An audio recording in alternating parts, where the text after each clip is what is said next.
What's up guys, my student Jesse competed at Grappling Industries for his first tournament in the white belt under 200 pound adult division and took home a bronze medal. He went 3-1, which is excellent results for his first tournament. He made a lot of mistakes, as did his competitors, which is totally normal. They're white belts. I'm going to show you what those mistakes are so you can learn from them and avoid making those mistakes for yourself. So let's get started with this first match. Jesse doesn't have much of a takedown game, but is a decent guard player, so he pulls guard. He did it the right way by making sure he made connection with his feet as he pulled. This is what happens when you don't have connection with your feet as you pull guard. Here I got lazy and almost paid the price. The mistake that his opponent made was not controlling Jesse's legs. This is what led to the triangle. You need to always be controlling your opponent's legs when passing the guard because the legs are the guard. Jesse's doing the right thing to secure the triangle by controlling posture, by grabbing his own shin and preventing a potential stack by placing his foot on his opponent's hip. But his inner thigh isn't glued to his opponent's arm. He left too much space, resulting in his opponent freeing his arm by bringing his elbow back to his body where it should be. We drilled counters to triangle escapes leading up to the tournament, as it's one of Jesse's best submissions. He's doing the right thing, framing on his opponent to make space to re-guard, but he uses his far side arm instead of his near side like we had worked on. It's not wrong at all what he did, but this would be my plan A to recover from a failed triangle. Framing with a long frame, this is also known as a Heisman. But it worked out anyways, and he was able to re-guard. His opponent should take the opportunity to pass now while Jesse doesn't have great connection with his feet. His opponent could do a quick Toriano pass, but is gripping Jesse's upper body, but he should be gripping his legs. You can't let people do what they want with their legs, specifically their feet. If you don't control the feet, bad things happen. His opponent isn't basing great, as you can see by the angle of his knee. It should be flared out wider for a solid base. He could also just stand up to regain proper base, but now he's swept into mount. The first priority of his opponent should be to bring his arms closer to his body so he can frame with them, to keep Jesse away further from progressing to a higher mount. By reaching up with his arm, it's now isolated and can't be used for defense, and the risk of submissions raises substantially. In mount, the top player needs to isolate the arms to progress, either by looping the arm to the inside of the bicep or the outside of the bicep. And now you just need to crawl your fingers on the mat to jack his arm up higher, which Jesse is trying to do, but his opponent is doing a great job fighting that off. They battle it out from mount for a while until his opponent taps to pressure or exhaustion, I'm not sure which one. And there's no shame in that for a white belt. It's likely his first tournament, and white belts are very much still learning, so no big deal. Jesse gets the win and moves on to his next match, where he pulls guard again, and his opponent makes the same mistake of not controlling Jesse's legs and feet. Grabbing high on the knee like this doesn't limit the mobility of the foot, which allows it to attack freely. Case in point, Jesse could throw up the triangle now, but it might be risky as his elbow isn't separated too far from his body, so it was a smart choice to be patient from Jesse. His opponent would be wise to stand up, as it'll likely be difficult to get Jesse's feet off of him while he's on his knees. Clearing the legs is definitely a tough task for his opponent now that Jesse's also broken his posture with the collar and sleeve grips. Jesse has really long legs, which he's using as a long frame to manage the distance really well. Again, I'd like to see him stand up to pass, as he's vulnerable right now and gets swept as a result. Jesse should try to secure a crossface and underhook right away and bring his left knee further from his opponent's head and right arm, as Jesse risks being put in deep half or X guard. But his opponent likely doesn't know how to use either, as they're both advanced techniques.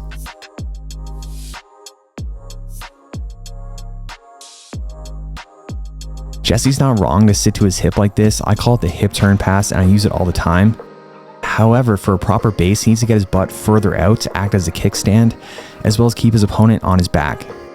His opponent is so much on his side that whoever gets their hips higher will win the scramble and win top position. His opponent shoots in an underhook, as Jesse has his elbows separated too far from his body. You gotta keep those elbows tight to prevent underhooks. Now Jesse's at risk of being swept with the dogfight system. Make sure to check out my video instructional on that. The issue is that he doesn't quite know how to get to his knees, which is the objective of a dogfight. You gotta get to your knees and then sweep. This is the dogfight. It's an underhook system where you use your underhook to get to your knees. It's a fundamental half guard system I recommend everyone learn.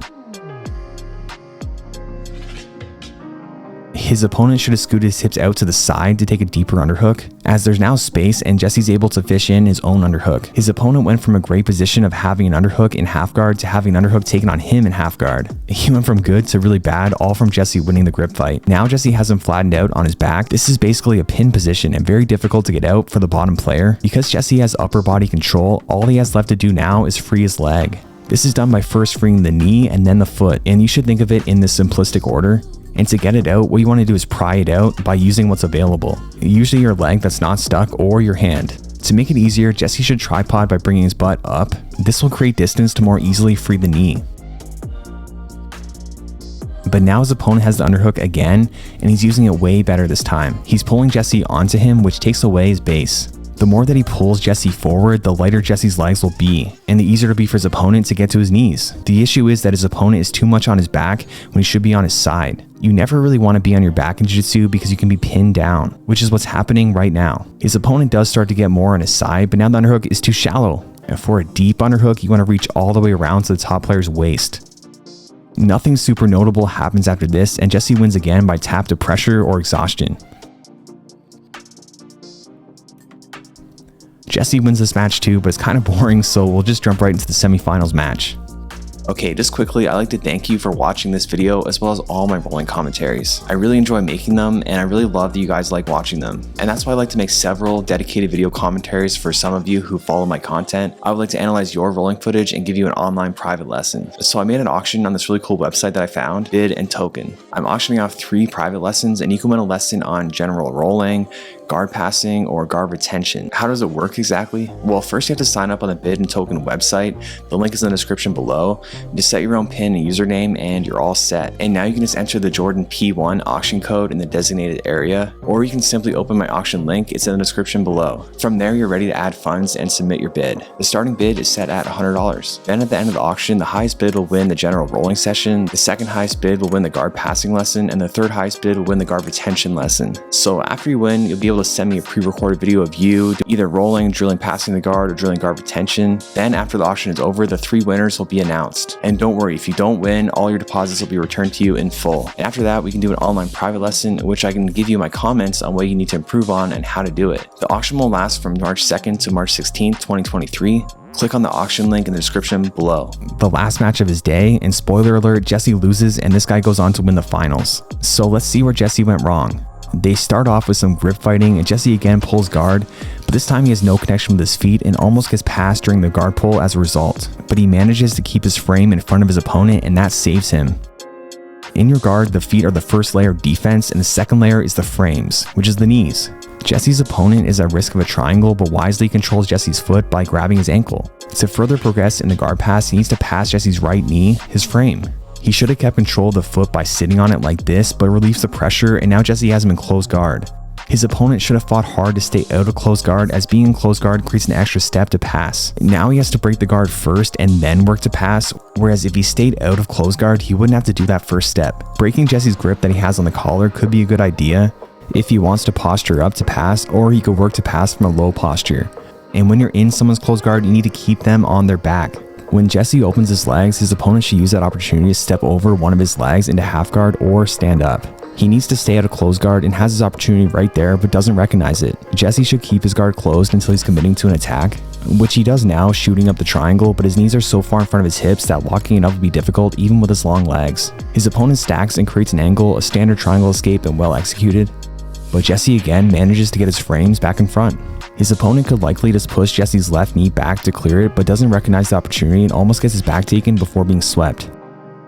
Jesse's opponent got a bit unlucky with Jesse's foot being stuck in his gi, as it was really that led to the sweep. His opponent does a great job getting to his knees to escape. If you don't know what to do in any given situation, just getting to your knees is often a good idea, but Jesse was quick to take the back. But he doesn't have both hooks in and he's riding up a bit high. He should bring himself back so he doesn't risk getting tripoded off. This was a great option too, breaking his opponent's base by pulling him down to the side. Jesse could have armbarred him right here, but took too long, and his opponent once again gets to his knees. He can still get the armbar from here, but it'll be more difficult with gravity working against him. He should put his knee on his opponent's head to flip him over and put him on his back, where it'll be easier to break his opponent's defensive grips. Instead, Jesse goes back to his back, but again is way too high. Now the issue is that Jesse's seatbelt grip is on the opposite side that it should be in relation to his bottom hook. When you have the back, you need cross-body control. If you only have one hook in, then you need the underhook on the opposite side, so that you control across the body. Nothing is stopping his opponent from turning to his knees to escape or turtle. Jesse should switch his arms but doesn't, and now his opponent realizes his opportunity. His opponent does a great job getting to his knees to escape. Now Jesse's first priority should be safe arm positioning, bringing his elbows to his body, searching for an underhook or establishing frames.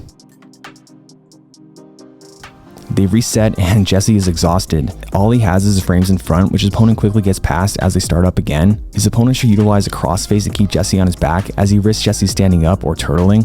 Jesse manages to bring his frames back in front, which is what you want to do to avoid a guard pass. He just needs connection with his feet now. Half guard would be a good option, but there's not a lot of room for him to get his foot in there. And now his opponent slices past that frame, but again, Jesse can easily get to his knees.